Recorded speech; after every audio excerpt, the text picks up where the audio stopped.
ശ്രീലേഖയ്ക്കെതിരായ POCSO case. Thiruvananthapuram നഗരസഭാ യോഗത്തിൽ ബഹളം. രാജി ആവശ്യവുമായി CPIM. മുൻ DGPയും BJP കൗൺസിലറുമായ R. ശ്രീലേഖയ്ക്കെതിരായ പോക്സോ കേസിൽ തിരുവനന്തപുരം നഗരസഭാ കൗൺസിലിൽ പ്രതിപക്ഷ ബഹളം.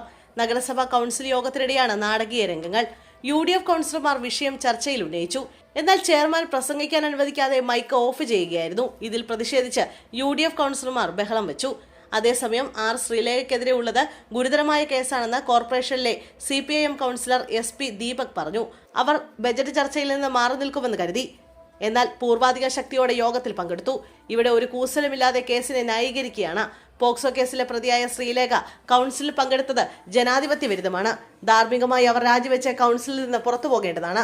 പക്ഷേ ഇത്തരം വിഷയങ്ങളെ ന്യായീകരിക്കുന്ന നിലപാടാണ് BJPയുടേതെന്ന് SP ദീപക് പറഞ്ഞു.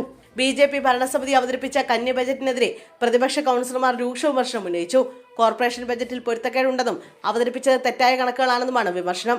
ബജറ്റിലെ കുറവുകൾ ചൂണ്ടിക്കാട്ടിയപ്പോൾ NDA കൗൺസിലർമാർ പ്രസംഗം തടസ്സപ്പെടുത്തി. ഇതോടെ സഭയിൽ ബഹളം ശക്തമായി.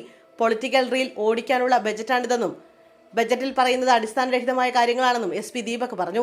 തന്റെ YouTube ചാനലിലൂടെ അതിജീവിതകളുടെ പേരും മറ്റ് വിശദാംശങ്ങളും വെളിപ്പെടുത്തിയതിനാണ് BJP സംസ്ഥാന ഉപാധ്യക്ഷ കൂടിയായ ശ്രീലേഖയ്ക്കെതിരെ പോക്സോ കേസെടുത്തത്. തിരുവനന്തപുരം മ്യൂസിയം പോലീസാണ് കേസെടുത്തത്.